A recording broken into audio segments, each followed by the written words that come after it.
You are listening to the Loida Lewis podcast, hosted by Loida Nicolas Lewis. She's a trailblazing businesswoman, leader, philanthropist, and the widow of Reginald F. Lewis, the visionary leader who was the first African American to build $1 billion company. With unparalleled determination, Loida Lewis has not only excelled as a successful attorney, but also shaped a $1 billion empire. Following the untimely passing of her husband, Reginald F. Lewis, she took the helm of TLC Beatrice, carving her legacy as a successful business leader. Be inspired and learn from her as she shares her wisdom, the secrets to her success in both business, in love, and in life. Let's live, love, laugh, and learn. With your host, Miss Loida Lewis. Welcome to the Loida Lewis podcast. Let's live, love, laugh, and learn together. And today I am so pleased to welcome Reverend DJ CherishTheLuv, and that is her artistic name. Welcome, welcome. Thank you so much for having me here, Miss Loida. It is an honor. I'm happy to hear from you, to learn from you, to exchange energy, and to tell stories to each other and share with the world. Yes, so that's so wonderful. Now, I gave her name as Reverend DJ CherishTheLuv, but her real name is really Cynthia Cherish Malaran. Malaran. So I said, Malaran, that sounds like a Filipino name. Well, I'll make it Filipino. Malaran. Yes. Yeah. Yes. So she is Filipino. Can you tell a little bit of that background? Your Proudly. parents? Both of my parents are from Bohol. My mom from Panglao, my father from Lobok. My father is an engineer. My mother is a psychiatric nurse, retired. Night shift, 35 years. I couldn't do that. And they both met here in New York, fell in love, had 3 kids. I'm the middle child. And here we are, still in New York City. I see. All right. So she is, and you were born not in the Philippines. No, in the East Village. In the East Village. Yes. All right. The home of the debonair artists. That's right. In the 1950s. That's right. Right. Okay. So that's your parents' background. But when I say Reverend DJ, so can you just tell, how did you become DJ CherishTheLuv? Which is really her middle name, Cherish. Cherish is my middle name. Mm-hmm. And actually, that's the name my mom gave me. So my mom wanted to name me Cherish after the association song. Cherish is the word I use to describe. When she met my new uncle, who came to visit when I was born, she said, "Welcome to the family. Why don't you name my child?" Who does that? So he named me Cynthia. Then the first name my mom loved became middle name. Mm. It's a mom thing to step aside, right? Yes, very much. So my beautiful middle name, Cherish, is from my mom, and I love it so much.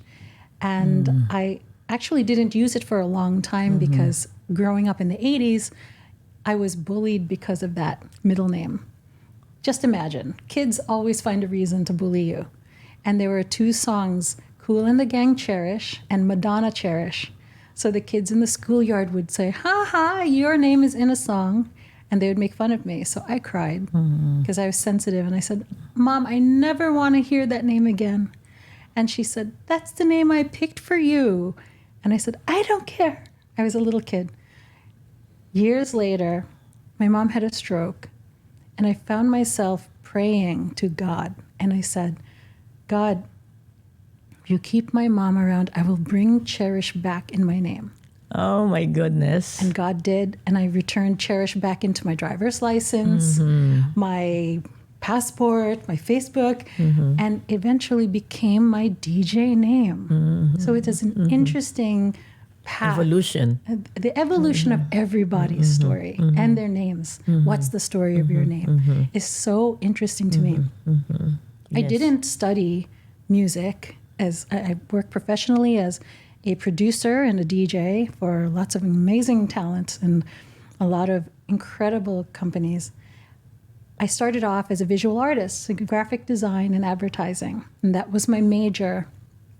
And what did your parents have to say about that? Since she's traditional, traditional nurse, traditional engineer. I think you know what they had to say. Yeah. I remember my parents saying, "It is not safe. It's not steady work. It's not what we do." But I also knew in my gut that there was something else I was meant to do, another form of communication. I didn't know what that was because I was 16, 17, 18, but I knew I was so attracted to communication and graphics and sound. So I said, I will go to art schools and see what that's like. And my father said, well, if you're going to go to art school, you have to go on scholarship. And I said, okay. So I got scholarships. You did? How did that happen? I followed what I was seeing, like magazines and newspapers, and I created my own versions of it. And I said, I can do this. And when I applied, I submitted my portfolios. And You applied to what school? School of Visual Arts, Pratt, St. John's Pratt. University, CW Post. I got different levels of scholarships at all of those schools. And I graduated finally with an advertising graphic design degree. Which at the time probably was not well attended, or not too many people have that. Not really. There was a lot of fine arts. There were a lot of Asian students going to these super fine schools. School of Visual Arts is where I finally got my BFA. And I worked immediately in advertising, making more money than I thought I could ever make, being a designer, being a communications major, being a retoucher. So your parents were happy? You know what? Not really. Because they couldn't understand it yet. Yes. So for all those listening of, parents, immigrant parents, sometimes they cannot understand you. But, DJ CherishTheLuv. She just forced her way. So sometimes you have to be true to yourself. That is 100% it. And that's what it has evolved to, when my father says, as long as you're happy. He was a wise man. My dad knows. My dad knows. Because he knows that what's important is that you're sitting at home feeling good about what you do, and that you don't feel like your life should be different, that kind of thing, because we value our health so much. My father is also a cancer survivor. I'm a cancer survivor like him. So we know the value of the peace or turmoil you have in your body and the effect on the rest of you. Oh my goodness. Okay, so here comes the scary part. She had cancer. So can you tell us about it? It's a very interesting thing. When I was in my 20s, I said to my best friend, out of nowhere, I think I'm going to have breast cancer before my 40s. Wow. Really out of nowhere. Yes, just an instinct or Just a prompting. Weird thing coming out of my mouth. And I just said, why do I feel that? And I remember her saying, that's for older people. People our age don't get cancer. I was diagnosed at 39. Oh my gosh. With the similar cancer my father and his 3 sisters, my aunts, had. Oh, okay. So the so-called hereditary. And of course triggered by stress. The stress of New York City, the stress of the grind and the hustle and the freelance world and the advertising industry. And of course the never taking pause to celebrate and realize what you've done already, and just chasing the next thing, the accolades, the trying to please my parents all the time. Getting the promotions, raises, all of the things. Okay, then, again, remember, that's what causes illness. Okay, the balance. She was going after, the brass ring. She's going after the very top. Your body needs also to rest. Well, so what did you need if you having gone through that experience, and you're saying, the stress. You will have a breaking point, whether you ask for it or not, because you can't sustain being proud working 63 hours a week, 65 hours a week. I remember my timesheet. 63 hours, yeah. Easily. And I was so proud of that. And I said, I just take a town car home, rest for 4 hours, take a shower, go back to work. And that's my cycle. This is my pattern. This is good. I'm making money, right? Mom and Dad, you're proud. It's about that. Not that I wasn't feeding myself right, all of the Not things. sleeping well, not sleeping enough hours. Who needed sleep? I just thought, I just on the grind, because we're taught about the grind. You're in New York, you hustle, all of these things. So one day, I remember thinking, I wish I had time off. Yes. I wish I spent more time with my mom. Yeah. You have to wish for these things under good conditions, otherwise they happen. And when they happen, you hit the wall. My mom had a stroke in my bathroom. Oh my and goodness. I had more time with her. I got sick. My appendix burst. I had stress. I had more time to myself. And then the big ultimate one was later on when I said, I'm really exhausted from having freelance clients all the way from Hong Kong to LA. And I'm in New York. I'm so tired. I wish I could change my career. I had an accident in Sweden and a head injury, and I couldn't design anymore. My goodness. Yeah. That was your life work. 2008. My goodness. My entire life work as a designer, someone who was published in books, someone who was known to be a graphic artist. And I sat after my post-concussive syndrome. I had a concussion, mild traumatic brain injury. I lost my teeth. I broke my shoulder. I have a hole in my head. What really happened there was I was on vacation with my then husband in Sweden. We were at the top of a hill on longboards, which are long skateboards. Of course, I didn't have a helmet. Of course. So we're at the top of the hill, and I think... Going skiing. Skateboarding. Skateboarding, you mean? Long skateboards, so it's cruise. But we were at the top of this hill, and Miss Loida, when I tell you there was a voice that is as loud as this that said, "This hill does not have your name on it." I said, where did that come from? And then I said, ignore that. I have to hurry back because people are waiting in my email for my responses. I realize now that was my intuition voice and then my guilty conscience voice. I ignored the intuition voice, went for the guilty conscience voice, and got hurt so badly that it broke my career, broke my marriage, broke everything, and it was what I asked for. I said, I wish I didn't have to do this kind of work anymore. My goodness. So be careful what you wish for. You can be wish careful for everything you want, just say under good conditions. Yes. Because if that's God listening Yes. or whatever highest powers are listening, Yes. you have to ask for that too, because we're powerful, manifesting beings. Manifesting, did you hear that? You manifest it, you say it, and the word becomes flesh. And in this case, she was saying something and it happened. It always happens. But if you say under good conditions, it will happen with good conditions.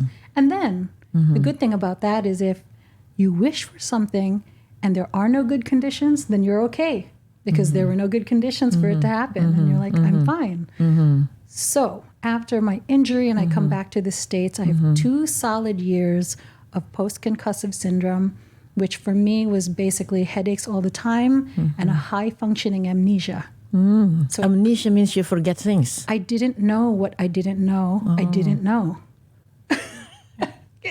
Think about it. Yes. I didn't know what I didn't know I didn't know. So I didn't know the first month I wasn't brushing my teeth.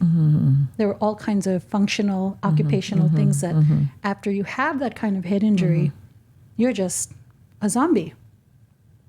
Then you have to heal. Once I got to the point 1.5 years after the impact and the injury, I started to wake up because I was meeting family, but I didn't recognize their faces. I went to a wedding when one of my titas came up to me with her hand, shaking my hand. And I said, "Oh, who are you?" I didn't recognize even my mom, who has white hair. I couldn't remember her ever having black hair. I couldn't remember what grammar school I went to, what high school friends I had.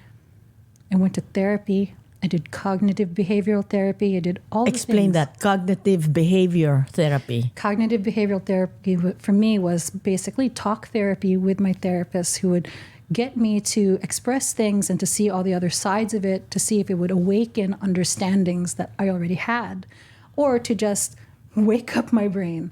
Because when you have a head injury, and sports people know this, but it's hard to talk about because you also don't understand your injury until it starts manifesting in your life. Like, I went through a year where I said, I forgot to pay taxes. That's when it starts to show up in your life, things like that. So I said, I don't know if I need to be alive. I don't understand who I am. I divorced my husband. I didn't even recognize him. I knew him for a decade, and I had no more connection. Wow. And I said, I don't know who I am. And this therapy I'm going through doesn't work. So one day I sit down, I turn on the radio, and I hear Paul Anka, Lonely Boy. I'm just a lonely boy. Lonely. And all of a sudden, memories Came back. of my childhood, of your of childhood. being in grammar school with my cousin and my uncle camping. And I said, I have to listen to music. That is Oh the my God. one thing Yes, the yes, doctors yes. didn't tell me. Yes, Listen yes, to yes. music. Yes, yes. And we are Filipinos. Music love- is everything Yes, for us. yes. Dancing, karaoke, Yes. singing. Yes, the We're guitar. so musical. Yes, yeah. Once I started collecting music, listening, then I started to realize, that's what I liked to listen to in high school. Then I would remember Friends. And for months and months, I would just collect music and listen. I said, I feel better already. So here I was with iPods of music, and I said to my friend in the cafe in the East Village, can I please play my music and just hang out here? And they said, oh, you want a DJ? I said, no, I'm not a DJ. That's like, hip hop culture. I'm just me. And they said, okay, go ahead, DJ. And I said, okay. So I would just play my music from the iPods. And they liked it. They liked the taste. They liked hearing. And I was sitting there making friends. Then one day a woman says, could you DJ my wedding? Oh my And I said, goodness. oh, okay. And she paid me $750. Yes. Coming from Doing something that you love and that being was paid for it. healing. Yes, yes. Before that, I was sitting in the cafe saying, don't pay me because this is my therapy. And they said, we have to pay you something. And I said, give me 1 penny a night. I have an envelope of a penny a night.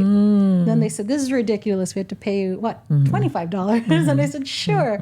Then that woman in the audience said, DJ my wedding. I didn't even have gear. So this is 2009. Yes. And yes. I said, okay, I'll do it. So she bought me the gear. And then I did my first event. Then people started to ask me to bring music to their events. And it just started to grow because I was so clearly connected You were connected to the music. It was like people got chills. And every time I did an event, I felt like happier. And I felt like, okay, now how do I pay my rent doing this? Yes. So you see, this was a hurdle, a big boulder. It's a mountain that she had to climb. Oh, wow. Losing her memory, getting it back by listening to music, but she got it back. So there was a reinvention. See, God knows. It is so beautiful because the challenges that were given to us from God or higher powers, every setback is an advantage. It's an advantage into another way of living that you didn't know. But it's scary when something changes. It's scary when something big happens and you don't know how to handle it. But if you have trust and love and you know that you're in good hands, the most amazing thing happens. So I started to just keep doing that and working around like local areas. Can I play some music for you? And then people just kept inviting me to run the music. And it just grew and grew and grew. And in a blink, and I'm DJing for some legends and Oprah Winfrey and all kinds of things. And a favorite Filipino comedian. Joe Coy. Joe Coy! My goodness gracious. Yeah. Okay, for those listening, again, you will go into the depths to know darkest night. But dawn is coming. It is so true. I can say that this is the happiest, strongest, healthiest time of my life. After all that is amazing. How about the pain? Pain, my goodness, what is pain? what even is pain anymore? Do you mean physical pain or? Yes, because you said you broke your arm. Yeah. You have a hole in your head. Yeah. And all that. And you broke all of your teeth. Teeth. When you're a young woman and you lose your teeth, it's a whole other world. It's amazing what it psychologically does to you, and especially for someone who was a natural smiler. I didn't smile for 2 years. That was probably the most painful part, because my spirit couldn't be its real way. I could heal from a bone and, you know, all the things. Even healing through breast cancer was nothing like whatever hurts your spirit. That's why it was so important for my parents to understand I need to follow this career because it's about my spirit. And in the darker sense of that conversation, I know people, I have relatives, I have cousins, close friends of mine who ended their lives because they didn't feel like they belonged in the place they were in. And that is so important for me to keep saying to people, just keep following your spirit. It knows everything. Yes, yes. And you said it earlier. Know that you are loved. Yeah. That you will not be alone. Absolutely. Yes. Absolutely. Yes, that's the strength of her spirit. Cherish. Cherish the love. I love that name. It is. So it's how so did lovely. it come? Of course, Cherish is your middle name and you said you accepted it. Yeah. But Cherish the love. So the Cherish the Love is I'm so glad you asked that. In one of my early DJ gigs, I wasn't DJ Cherish the Love. I was DJ Artista, because I was trying to combine my graphic arts and music together. So I said, I'm an artista. So I was going by that. And believe it or not, and you can find this on the web, I would DJ and paint at the same time. Because multitasking. That was and also that was your first love. It was everything. You know, Yes. I wanted to heal and to reclaim and to understand myself. But one day I'm volunteering for a TED Talk, and it's in New York with Nile Rodgers, or Chic, incredible. And a man sits next to me, says hi, and I turn and look, and it is the Jizza from the Wu-Tang Clan. And I said, okay. How did you know? Well, I could recognize him, and I know there were some celebrity musicians sitting with us. And I sat there and I said, hi, my name is Cherish. I know who you are. And he goes, oh, nice to meet you. So he had brought his students up on stage to perform, science geniuses. They rap. To be a TED, Yes. to give a TED Talk. To be part of the presentation, where they're teenagers who would learn science and things through rap. And it is incredible. And I looked at them and I said, these teens are inspiring me to speak, because I was still silent. When you're behind the DJ booth, you're very quiet. You speak through the music. And I said, I think I need to speak. So I said, wow, I'm so inspired. This is what I'm going to do. I'm going to change my name, but what do I change it to? And as I ask that, I hear Jizza from the Wu-Tang Clan say, bye, Cherish the Love. Who did that? The Jizza, the guy who was he was leaving, and he said bye, and I said, oh my goodness, there's my there name. you are. She asked it and God I'm answers. telling you, Yes. it is Yes. unreal. Yes. So I said, there's the name. I went right home. I registered DJ CherishTheLuv, at the time LOVE on Twitter. But I went to Instagram and it was one letter too long. And that's why LOVE became LUV. LUV. It's perfect. And I It's said, perfect. look at that branding. Yes. And it just rolled from there. Yes. And I blink and I'm like, wow, this is amazing, because I stayed true to what my journey was. Yes. I wasn't trying to sell anything. I was just trying to play as much music as possible, because as Nile Rodgers said to me when I was diagnosed with breast cancer, and he's a cancer survivor himself, he held my hands and said, play as much music as possible. And I looked at him and I said, yes, sir. Yes, sir. That's great. That's Thank you. great. Your angels giving you directions. We are angels for each other. Yes. It is so true. Yes. It is so true. And I think that this is answering this thing that I had when I was a kid. There's more. You're going to be telling messages and stories. You'll be sharing other people's stories. You're going to amplify people's stories who need to be heard. And that's what I keep doing with music, or public speaking, or creating stages for people, or finding funding for people to be creative or go to the next level. Like, we know so many folks who are working so hard, from ground up to create their platform, and I'm there to support it. I love it so much. I love it so much. That's so good. So wonderful. You go through that kind of pain and challenges, and, you cannot help but be generous. God was generous to you. Generous. I'm grateful.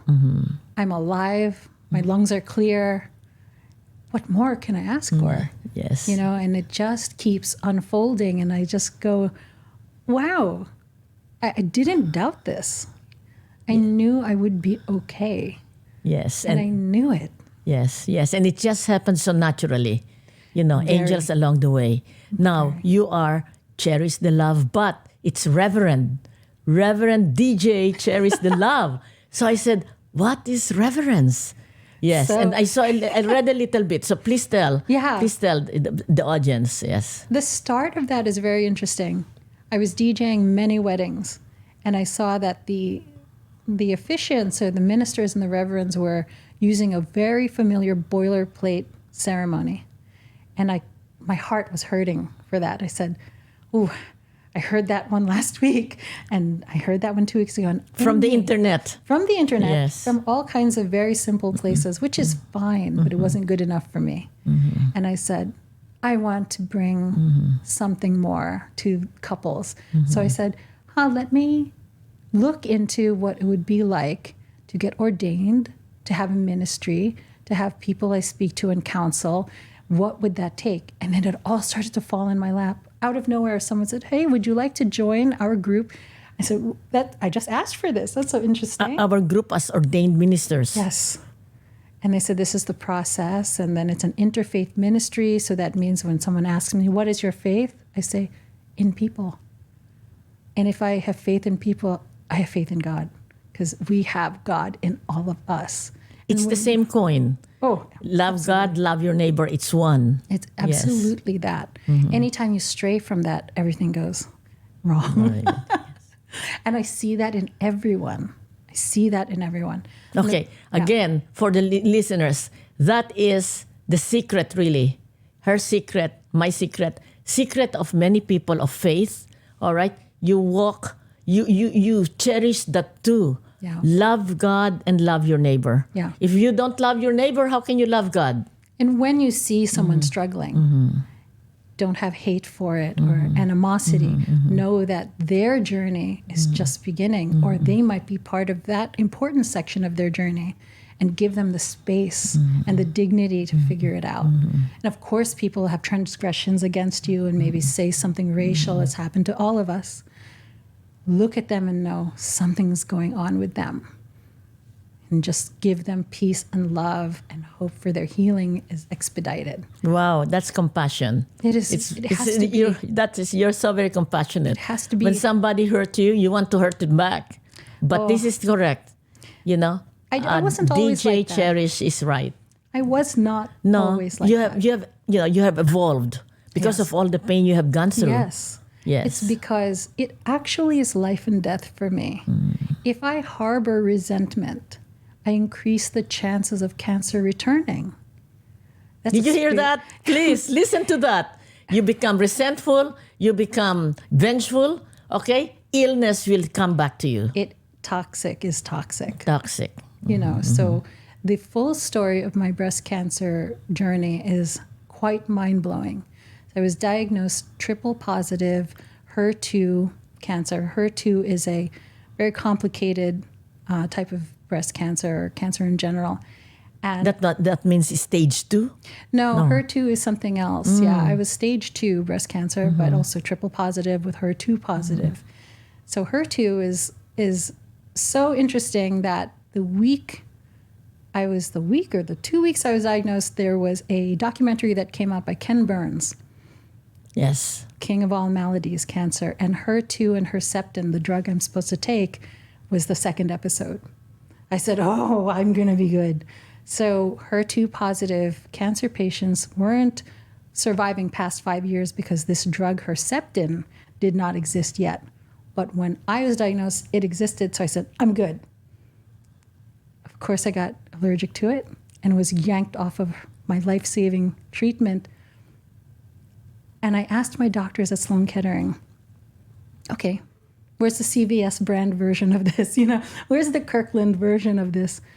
And they said, there isn't one. So I said, I don't have treatment for this? No.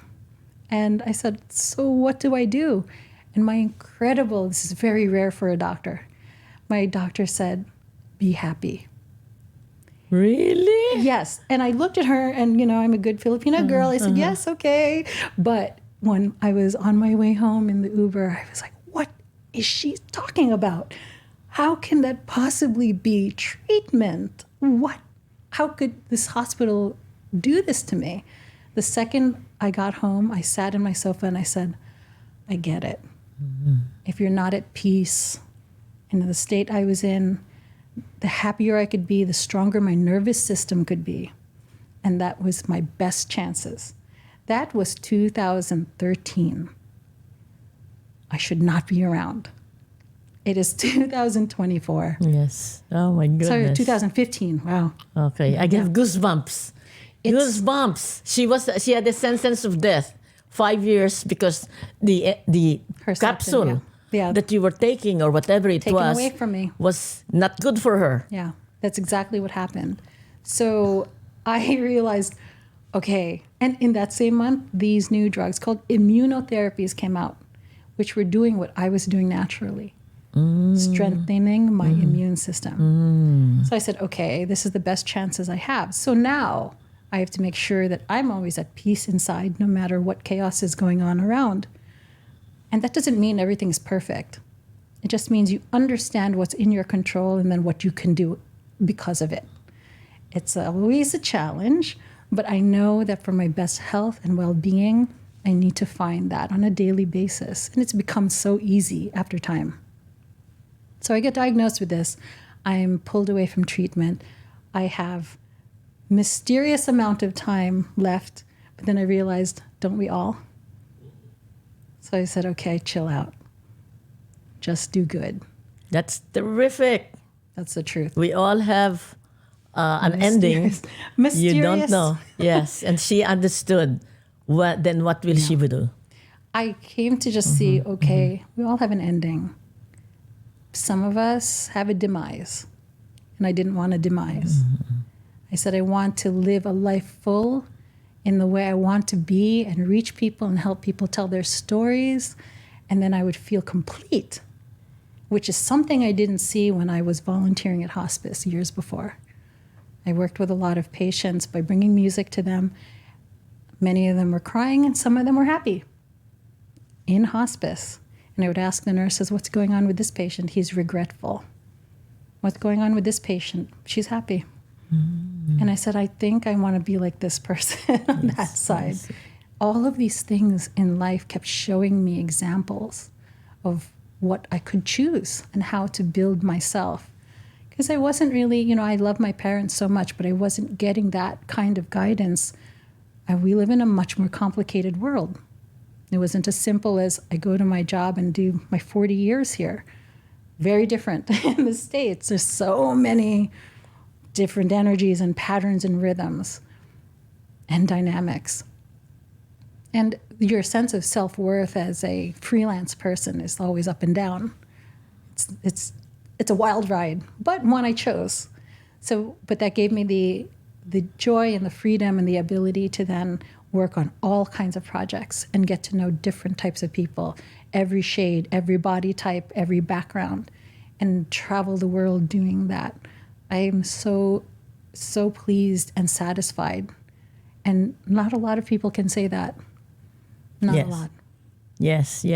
So take note of what she said. You can choose. Yes. You choose. There's always a choice of something that will make you sad or something that will make you happy. And she chose happy. I mean, if you think about it, everything exists at the same time, all the time.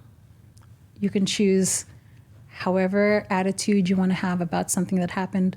You could choose to think too much about the future or think too much about the past. If I focused on my past, I would be a mess because so much has happened, but I don't want to trip on things behind me. Doesn't make sense. So I just want to stay forward moving and look at everyone else and see and have compassion that everybody has something that they carry with them that's hard, or some things, you know. And it's brought me into places where they've needed compassion. So I've worked also in Rikers Island, at Rose M. Singer Center, where I worked with the women inmates. And that's a hard place to see. But only the right kind of person can be in there to talk to them. And I brought music to them.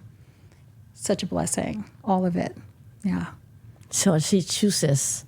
For all of those who are listening, all right, look at your life because you can always choose the better one. Okay. And she said, don't look at the past. It's past. Okay. Yes, maybe a little regret. But then look to the present. What do you have now? And the future will take care of itself, doesn't it? Everything is an ingredient for the next thing. Whether it's you were bullied, or you had a hard job, or you had this happen to your marriage, or so on, or you lost someone you love. It's all an ingredient to then how your life shapes. And if you choose love in that, then it feels full. And we want a full life. I think the saddest people I met felt like their lives were empty. And that's a constant thing I hear, empty and lonely, alone. But if you think about it, there's 4 different ways you can be an individual. You can be alone, lonely, or solo and independent. And I was always wanting to be more solo and independent and not view the empty side. So again, repeat that. Do you see that? Yeah. All right? Because it is a modern malady. Okay? Loneliness. Yes. Being just by themselves. So what is it again? The 4 ways I see you can be an individual. You can be alone, lonely, solo, or independent. And you'll find when you're alone and lonely, you attract alone and lonely people. It's very toxic. When you're solo and independent, you have solo and independent marriages and partnerships, and you do a lot. And there's less toxicity, and you grow. And I think that's the beautiful part about understanding we are whole beings. We may have gone through painful things, but we are whole. And we have, all of us, the capacity to heal and have love again and to give love. Because I think also the saddest people I've met have so much love trapped in them to give, but they don't have an outlet because trauma or society or just self-worth, just all kinds of wrong messaging. And they just haven't met the right people who said, you're beautiful, you're fine, what's your story? The second you ask someone, what's your story? And they say, oh, you want to hear my story? You see their chemistry change. You see color happen in their faces. It's one of my favorite things to hear other people's journeys. Wonderful. Oh my God, she has so much wisdom. She has so much wisdom. Thank you. A lot. But I think I've been in a really interesting position. I didn't know why. Since I was very young, I felt like I have many extra thinking capsules in my head. I'm just like, what if so many thoughts? Later on in life, I learned that my mom, between my sister and I, had lost 2 babies. And I carry their spirit in me also. There's no doubt. There's no doubt.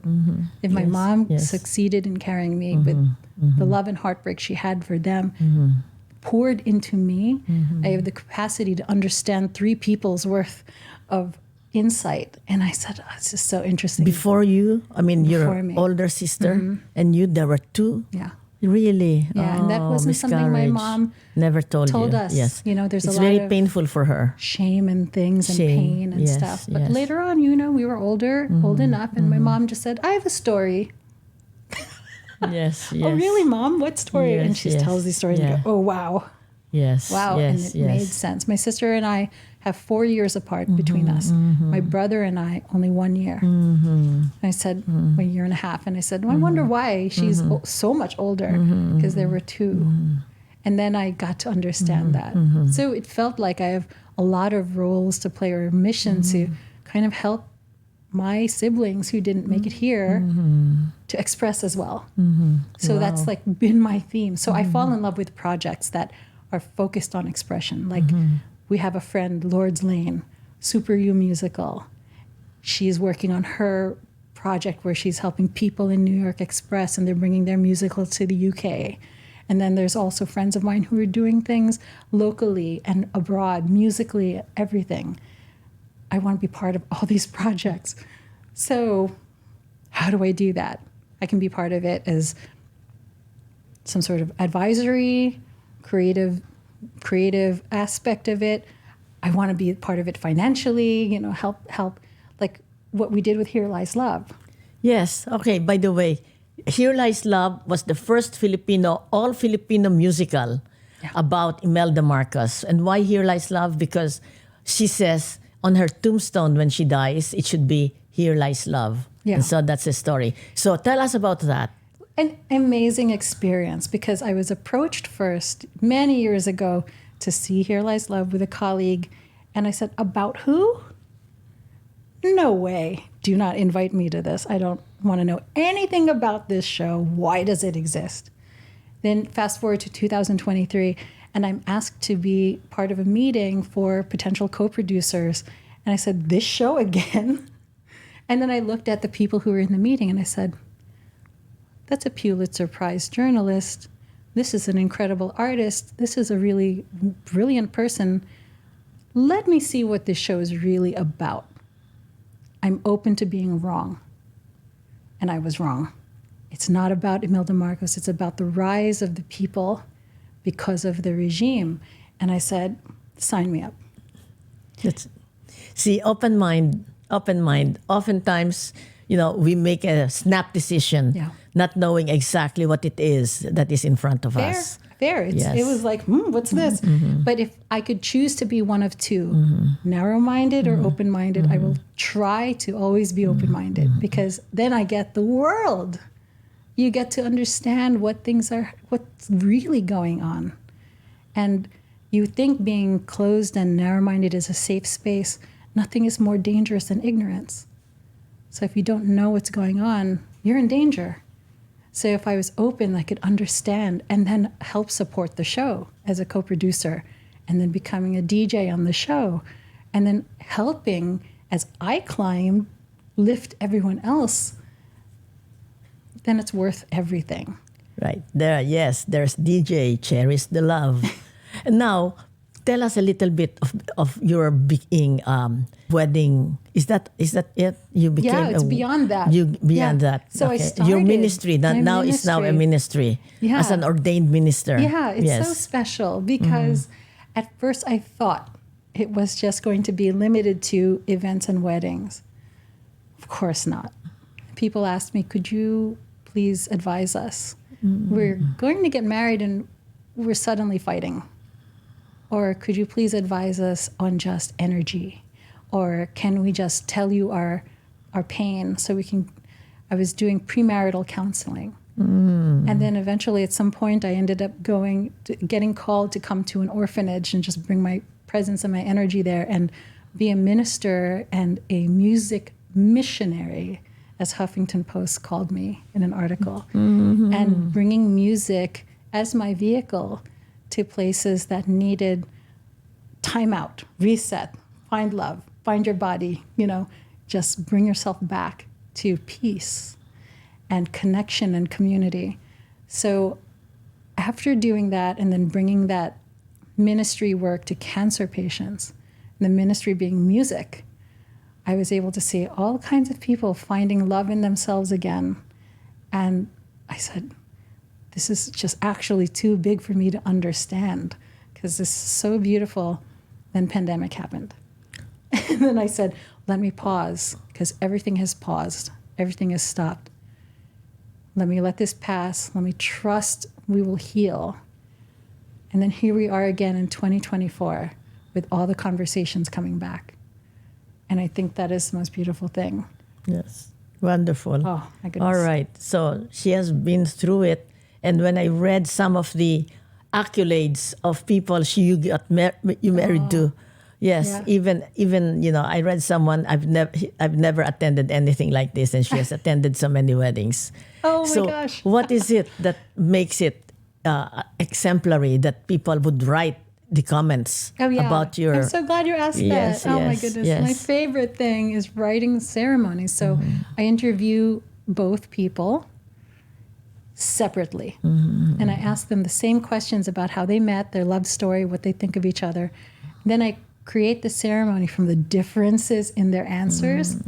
And it is so funny. And it becomes super personal. And their families and friends learn things about them they didn't know. And then it becomes solely about them. And then they make their vows and start their lives together.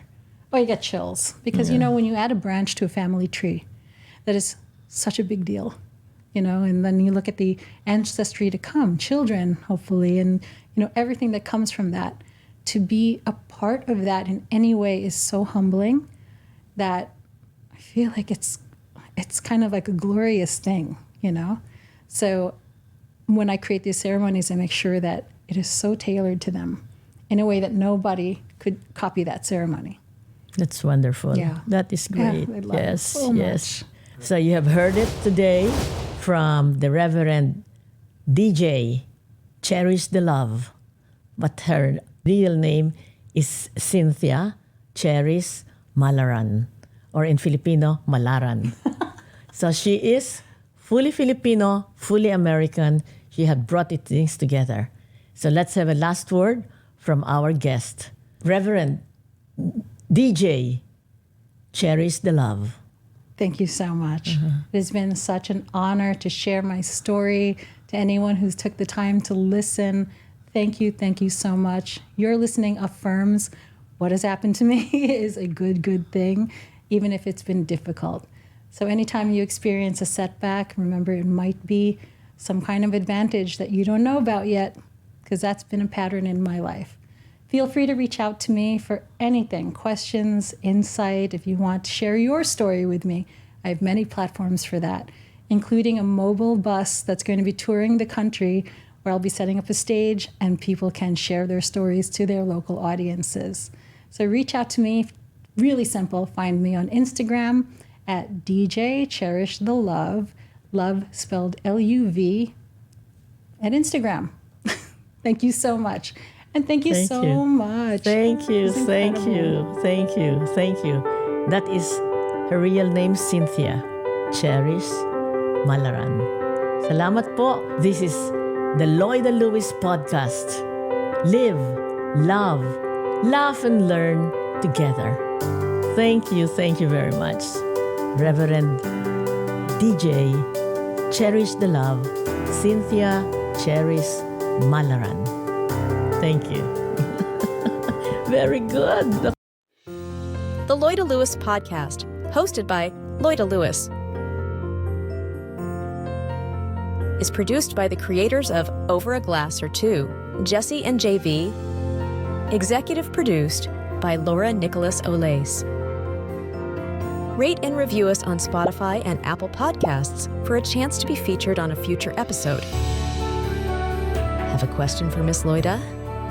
Just email us on askloidalewis@gmail.com. Your question might make its way to a future episode. Subscribe on all major platforms to never miss a beat.